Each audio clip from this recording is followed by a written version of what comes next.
Picture this. It's a 3-day holiday weekend. Beautiful sunny weather. Your friends are out in the world living their hashtag best life.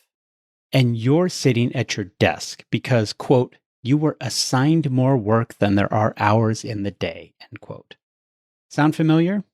This is one of two insidious side effects I'm going to talk about today that come from operating a law practice beyond its functional capacity, and how taking on more work than you and your team can comfortably handle is secretly sabotaging your practice, even when you think you're doing the right thing. You're listening to the Agile Attorney Podcast, powered by Agile Attorney Consulting. I'm John Grant, and it is my mission to help legal practitioners of all kinds build practices that are profitable, sustainable, and scalable for themselves and the communities they serve. Ready to become a more agile attorney? Let's go. Hey everyone, welcome back. So this week I'm going to revisit one of the core concepts, and really a couple of core concepts, from how I approach thinking about improving the flow of work in legal systems. And actually, this is true for any system, but obviously I care most about legal. And those are the twin concepts of, number one, the honest reckoning with capacity, and then number two, the other side of its coin, which I call the brutal assessment of priorities. And I did a deep dive on these concepts all the way back in episode 2 of this podcast, and I definitely encourage you to go back and check that out. But I'm going to hit on some of the high points and then talk about some new things that have come to mind for me that have brought these ideas back to the forefront.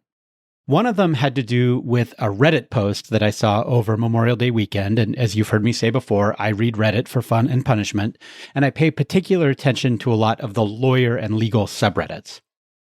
Other one actually comes from some work I've been doing with a client where I had one of those moments doing an on-site workshop a few weeks ago where we came to a realization about the firm being over capacity and how it was leading to some really frustrating behaviors that was driving the law firm owner a little bit crazy.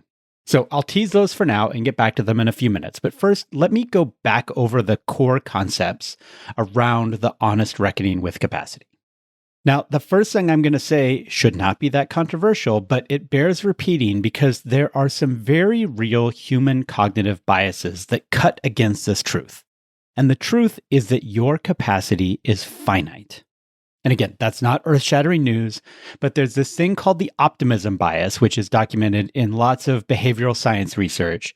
It tends to make us think two things are true. Number one, that we're going to be capable of accomplishing more work than we can actually accomplish. And number two, that a particular set of tasks or a particular piece of work is going to turn out to be easier to accomplish than it actually is. And as you can imagine, that combination of things really leads to some problems. So as my grandmother used to say, your eyes are bigger than your stomach. We think we can put more on our plate than we can actually handle in a reasonable amount of time. And that leads to this problem of overload, overwhelm, too busy, too much work, all the things that seem to be pretty normal in the day-to-day practice of law, but are not ideal and are avoidable if you take the time to be intentional about some specific steps. And obviously, if you've been listening to my last few episodes, this concept of capacity comes up a lot for me, right? A couple of weeks ago, when I talked to R. John Robbins about profitability, the concept of capacity came up in the context of once you realize which activities are more profitable in your practice, you tend to prioritize those activities, accepting them into your finite capacity, and you deprioritize other types of work that are not going to be as profitable or not going to give you the return on investment. And then last week in my talk with Dr. Colin James about burnout and stress and trauma-informed lawyering, we talked about how capacity isn't just the time on your calendar. It is the dynamics around technical ability and yes, time and attention, but also, and the important part about that episode was this notion of emotional capacity and how we can run into trouble as practitioners if we're overloading ourselves in any of those aspects of our capacity. Now, the other thing that comes into play when we're talking about capacity is your utilization of that capacity. And I talk sometimes about this concept called Little's Law, which is related to a similar concept called the Kingman's Formula. And I talk about both of those in episode 5 of the podcast. But the metaphor I like to use is imagine you are juggling balls. And if you've got one ball that you are quote unquote juggling, of course, you're not actually juggling because you get to spend all of your time and attention, your full capacity on just that one ball, that one project or matter or task set. So you can be really, really effective in delivering that one thing. As soon as you add a second ball to the mix, now you've got this challenge of shifting, of context switching. You're basically creating this little gap, even though you can physically hold both balls, assuming you're able to use both of your hands. Your head and your brain is still shifting back and forth, and that little gap between the balls adds administrative overhead.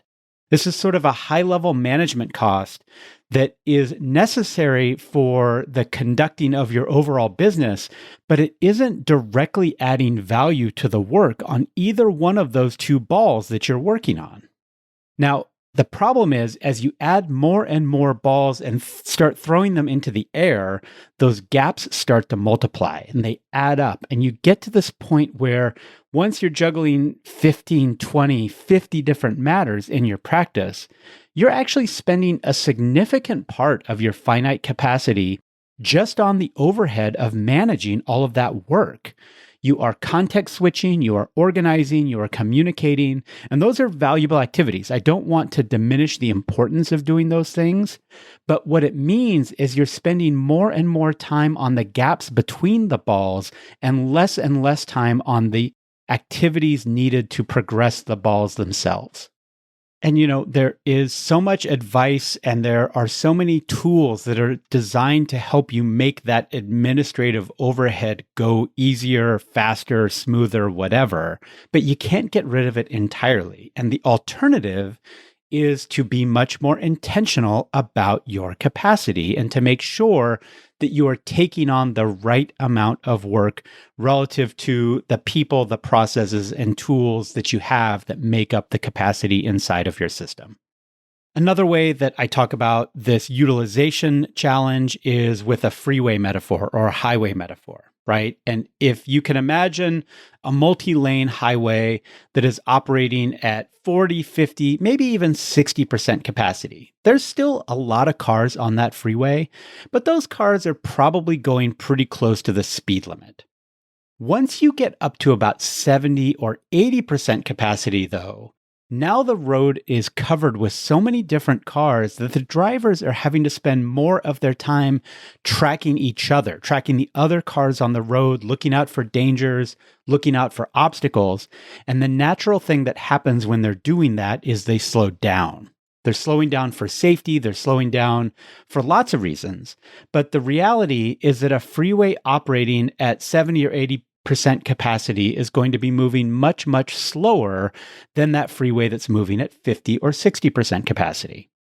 And then, of course, a freeway that's operating at 90 or 95 or 100% capacity is slowed to a crawl, right? That is stop and go traffic or dead stop traffic, and you're not going anywhere. So even though you have got a lot of cars on that freeway is really well utilized. That doesn't mean that those cars, or if we're talking about cases in your system, they're not going anywhere. They're very likely to be stuck. So one of the reasons to have that honest reckoning with capacity is to make sure that you don't get yourself up to that 90+% level of utilization. In fact, ideally, we want to be working closer to that 70 or 80% or even a lower level. And I should note here, when I'm talking about capacity, I'm talking about a number that you can measure. And it's something that's going to have to dial in over time. But, I'm a big fan of my friend Melissa Shanahan's formulation, right? We want to work off of facts, not feelings. And while there is definitely an emotional, subjective component to capacity, we also want to talk about coming up with what is the maximum case count that we can handle, or what is the ideal case count that we should be handling, and how is that distributed across the different phases of our workflow so that we can really reflect back and we can have those feedback loops that let us know when we've got too much, too little, just right, whatever it is, we can be smarter about our decision making. There's also this very real, but frankly counterintuitive phenomenon, which is if you keep fewer work items inside of your system in progress at any given moment, you will deliver each one of those work items faster.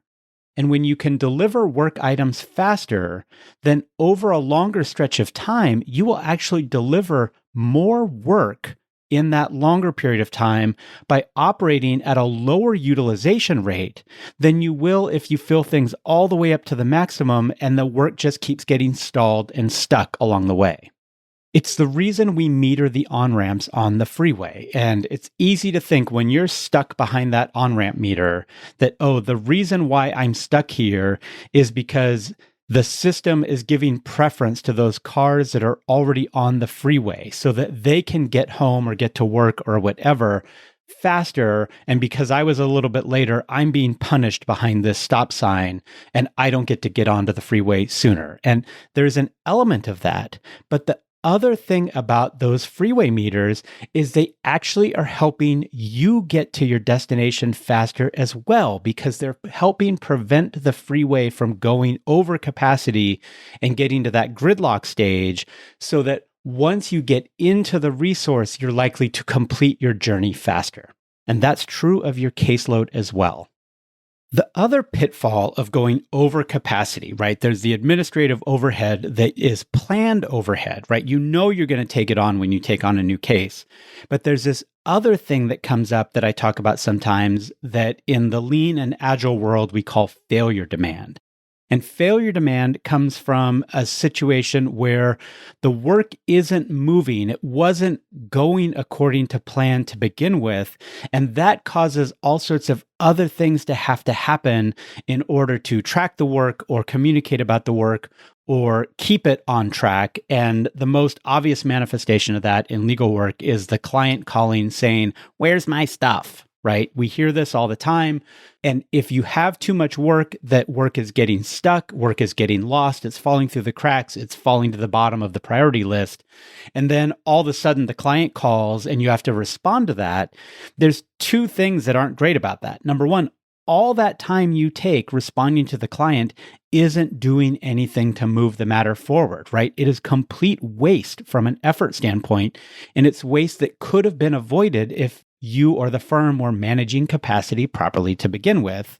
Number two is then you get into this squeaky wheel syndrome where you're constantly responding to the loudest client. And not only does that penalize the people that tend not to be the squeaky wheels, who tend to be the kinds of clients you like to begin with, it puts you in this ultra responsive firefighting mode that makes it harder and harder and harder to actually feel like you can get out ahead of things. And that's a problem. So really quick, the flip side, as I talked about, of the honest reckoning with capacity is the brutal assessment of priorities. And this, again, is more useful when you have an actual number or at least a range of numbers to work with. But the idea is once you recognize that your capacity is finite and you put some sort of a quantity on that capacity, it forces you to do the next obvious thing, which is decide which things qualify for taking up that finite capacity. And the reason that I call it the brutal assessment of priorities is that the act of prioritizing one thing is inherently the act of deprioritizing everything else. It means you have to say no to something or not now to something. And we're not great at that. We don't love that. It doesn't always feel good to do that. Although I will venture that if you get in the habit of doing this, it will feel better and better and better as you get used to it. Okay, so one last metaphor before I get into the new stuff, which is if you're running a practice that is already at or over capacity, or frankly, if it's even close to that maximum capacity, because we don't want to be running at that 90 to 100% level, then there's this idea that I use all the time, which is if your bathtub is overflowing with water, then yes, we need to do some work to clear the drain. But the first thing we have to do is turn off the tap, or at least turn it way down. And so when your law practice is in a place where you're already at or close to full capacity, you really need to either stop or slow down your intake of new work. You've got to close the indoor so that you can worry about processing things so that they can make their way out of the outdoor and free up that capacity to allow you to be smoother, more consistent, more predictable, more proactive in your work. Okay, so let me tell you about this Reddit post. And it's like, I feel like I'm reading a comic strip to you. So hopefully this comes across well enough. But it really caught my eye, number one, because it was a little bit sad. Number two, because it was such a clear cry for help. And number three, because I think it's a situation that so many lawyers find themselves in. And I really hope that you can avoid it. So the title of this post is, quote, "Working Memorial Day weekend when it's beautiful weather, ... Tell me I'm not alone, exclamation point." This is an impassioned plea, right? It's a call for help, a call for compassion, a call for consortium. They want to feel like this is a normal thing or that they shouldn't feel too bad for giving up this beautiful long weekend that they frankly should be able to enjoy in the way that they want to. And so here's the body of the post. Quote, "I'm not sure what I'm looking for. I guess I want to know that I'm not alone in my misery. But I work for a really great firm that's paying me well, and I'm overall pretty happy. But the weekend work expectation is out of hand. Right now, it's a 3-day weekend, it's 80 degrees and sunny out, and I'm sitting at my desk. I have been all weekend, and I'm planning to do the same thing on my day off tomorrow. I have no choice. Things are due on Tuesday, friends are out barbecuing, and here I am. This sucks. Please tell me it's worth it and that I'm just being a baby." Then next paragraph. "I'm a second-year associate, so maybe this is something I just have to get used to, but I'm sad. Tell me I'm not alone and that it's all worth it." All right, so that alone is a lot. And I think you're probably having some thoughts and some feelings just listening to that post. I'd like you to hold those for a minute, and then I'm going to reflect on my thoughts around it, and let's see if we agree or maybe if I alter how you think about it a little bit. As we go down the post, the most popular reply was someone who basically said what I think is the right thing. So they said, quote, "The work will always be there. It never ends. You need to enjoy your holiday weekend. Focus on hitting the hard deadlines and getting those things done early, but don't make a habit of working every weekend or every holiday or else you'll burn out. No one at your firm is going to tell you you have to take it easy. You have to set your own boundaries." So I think that's pretty good advice, although I would argue that someone at the firm should be telling everyone to set the boundaries or helping to set boundaries for the firm overall. But in general, I think that comment is right. Then the original poster comes back and says, quote, "Totally, but unfortunately, these are hard deadlines. I was simply assigned more work than there are hours in the day. I'm going to try my best, but if it's not done, it's not done. I'm not sure what else to do," end quote. And this is the thing that really jumps out at me, right?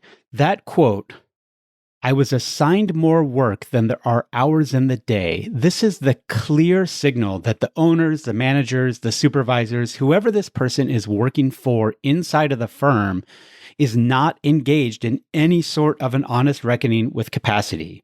Or if they are, they simply don't care. And that's frankly terrible from my point of view.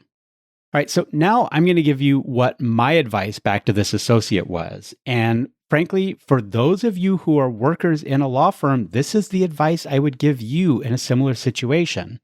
And for those of you who are owners of a law firm, you need to know that this is the advice that I would give the people in your firm. And I think this is the correct advice.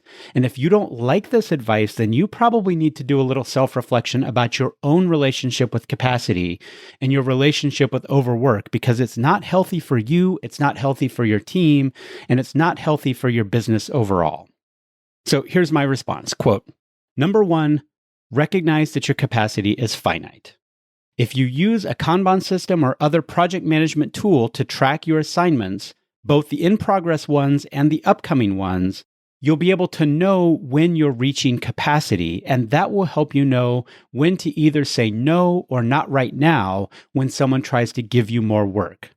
But both of those should be perfectly reasonable answers inside of a law practice. As an employee, it is not your job to manage your firm's overall capacity. As long as you're giving the proper signals when you're at or near or over capacity, then if the partners choose to disregard those signals and take in new work anyway, then they should be the ones skipping gorgeous holiday weekends. Fair warning, many partners will hate this because they didn't realize early enough in their own careers that they could or should be doing the same thing. We need to normalize healthy boundaries in this profession. And yes, there will be situations where unexpected circumstances will mean working late nights and weekends. That is part of the practice of law. But normal and predictable deadlines should never be one of those circumstances. Let's face it, you are working this weekend because your firm can't or chooses not to effectively manage its capacity. And the only way to change that is to set healthy boundaries and start saying no to things. And that was the end. So I stand by that answer. It's kind of uncomfortable, but as law firm owners, as managers, as team leads, we certainly want to have the kind of people on our team who are willing to put in that extra work. But the fact that they're willing to put in the work is something we should really cherish and protect and only use it when we absolutely positively have to. And we should not normalize working overtime, working over capacity, so that we can just bring more work into an already overburdened system. As I talk about at the top of every episode, right? I want to help you build a practice that is profitable, sustainable, and scalable. And it's that sustainability piece that we're talking about when we talk about operating within our actual capacity. So this other situation that came up, right? This other hazard of going over capacity is one that really hadn't occurred to me before I had this moment inside of a workshop with one of my clients, and the whole team was there.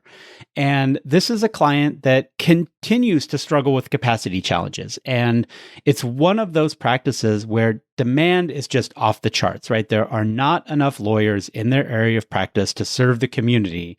And so they've got their phone ringing off the hook. They feel like they need to be doing more and more of this work because it's frankly part of their mission. It also is revenue potential or opportunity, right? It's hard to say no to work when it's literally knocking on your door. But the frustration that the law firm owner keeps having is that certain cases are just languishing. They're stalled, they're stuck, and the firm owner feels like they have to be the ones sort of constantly scanning their caseload, in this case, going across their Kanban board, which makes it easier. But still, they keep running into situations where something that seems like it should have been done weeks, if not months ago, is just sitting there kind of waiting for someone's attention. I've got some clients that have a metric for this, which they call WNR, or waiting for no reason. I think that actually might be a metric from Larry Port and Dave Maxfield's book, The Lean Law Firm. Now, like I said, this is a firm that's using a Kanban board, and I won't give you the whole thing, but this is the idea that you've got columns on the board and then cards that represent matters or cases in your system, and the columns represent different phases of work. And the idea is to get the cards to flow through the phases of work as smoothly and predictably as possible, and hopefully getting them all the way to done, or at least to a natural resting state. And this particular team is using the Kanban cards and also the task list inside of those cards to basically manage all of the work of the firm. And people are assigned tasks, and those tasks are associated with different matters, which are represented by cards on the board. And when you get all of the tasks done for a particular workflow stage, then the card gets to flow to the next stage on the board. Here's the problem. If a person on your team has so many cards assigned to them, or so many tasks inside of those cards assigned to them, that, like that Reddit post said, there are more assignments on their plate than there are hours in the day, you've now done an unintentional thing, which is given them license to cherry pick the work that they want to do instead of focusing on the work that needs to get done. Now, let me back up and talk about one other concept that I've talked about before, which is the importance of adopting a first in, first out policy as your default policy for how work should flow through your practice. And first in, first out means that you should be working on the oldest cases in your practice in order to try to get them to done before you work on the newer cases. And the importance here is it's a default policy. It's not always going to be applicable. Work might get stalled for any number of reasons. It's out with a court, it's out with a third party, it's stuck with a client. but we still, as much as we can, want to be pushing the oldest work to move so that we can get it across that finish line. Once that gets across the done line, we do three things that are really important, right? Number one, we have delivered the final bit of value to the client. Ideally, then number two, we get paid for that work. But from a workflow standpoint, the most important thing is we've now freed up the capacity that case was taking up inside of our practice, and we can reallocate it back to the newer work. But when you've got too much work in your system and your individual team members have more assignments than they have capacity to deliver in a particular time period, they get to cherry pick. They get to choose from this universe of assignments and say, well, I'm going to work on this one that looks most interesting or easiest or otherwise attractive to me for whatever reason, and I'm going to avoid the harder ones or the less fun or the stickier cases. And because they've got all these assignments, they're effectively all important or else they wouldn't be assigned to them. And so you've got this world where the worker is choosing what the policy is and they're going on feel. They're not following the firm policy of moving the oldest work through the system. And I should say, this is a problem for this particular firm, even though they're using a Kanban system, and even though we've tried to put some things in place like work in progress limits and other things to manage capacity, the firm still isn't following them as well as they should, and they're letting more work into the system, and it leads to this problem. But if you're not using a Kanban-based system, it can be even worse. And I've seen with so many law practice management systems, and I won't name them, but they tend to be really focused on assigning tasks to people, right? These tools are, in my opinion, really task happy. They let you do a lot of definition of these tasks up front. And then almost worse than that, there's a lot of them have these automations that when a matter hits a certain point or when a date passes, the system just automatically assigns a bunch of tasks to people on your team with no regard for how much work is already on their plate. And so these task-happy and automation-happy systems wind up doing the thing that this associate in the Reddit post is complaining about, is it just pushes and pushes and pushes a bunch of work onto that resource without acknowledging whether or not they are at or over or close to capacity. And that puts them in a personal place of overload. And then it also, like I said, gives them this license to pick and choose the kind of work that they want to do. It also adds to the administrative overhead problem I talked about earlier, right? They've got lots and lots of potential balls that they could be working on, which means that they have to scan across this universe of work and make judgment calls and think about which things should I actually be doing. None of that work is actually moving one of your matters forward. It's simply cost, right? It's not helping deliver the legal work for the client. So the answer with a good system, and there's a couple of Kanban tools that I recommend. One of them is Kanban Zone. The other is Business Map. You can read about both of them in my website. But they give you tools both at an individual worker level to sort of assess and manage their own assignments and to start to give signals back to the system and the team when they're approaching their capacity, but then also as a manager to be able to look and see, oh, what's already on this person's plate, or who on my team maybe has a little bit of capacity so that I can assign new work to them instead of to this other busy person. Or if everyone on my team is already busy, then maybe I need to say no to some things, or maybe at least not now. And that sort of gets back to the dental chair theory of lawyering that I talked about back in episode 64. All right, so just to wrap this up, right? 2 new reasons to engage in, number 1, the honest reckoning with capacity, and number 2, the flip side, which is the brutal assessment of priorities. First, we want to avoid putting our people over capacity in a way that is forcing them to over-allocate on work and under-allocate on other important aspects of their lives. We want to avoid the stress and the burnout and the potential for traumatic response or emotional overload that can come from being over capacity. And like I said, it is not a sustainable practice for anyone on your team to be doing that on a regular basis. The second thing is that as a law firm owner or manager or team lead, managing your and your team's capacity properly helps you avoid that crazy frustration of going, why is this thing not getting done? Why is this particular matter stuck? And one of the reasons it's getting stuck is you've got too much overall work in your system, right? It is a freeway that has too many cars on it. And when you've put yourself over capacity, that's giving members of your team license to cherry pick the work they want to work on and avoid the work that they're less interested in or less excited by. So by limiting work in process, which capacity management is a form of a WIP limit, by making sure that we've got this at least default first in, first out policy, that we're encouraging work to make sure that it flows through the system, that people only have a limited universe of things they can choose work from. Or frankly, what we're doing is taking some of the choosing out of the system and just saying, look, this is the matter that needs work. So we've got to buckle down and do that work because we've got to get it to the next phase. And if you don't like it, well, at least you're going to get through it and it's going to be done. And what that's going to do is really encourage the work to flow. It's going to help get the cases to done more quickly, more predictably, and that is going to increase your overall throughput, which is going to increase the number of cases that you complete in a given period of time. And the counterintuitive thing is that by starting less, you will finish more.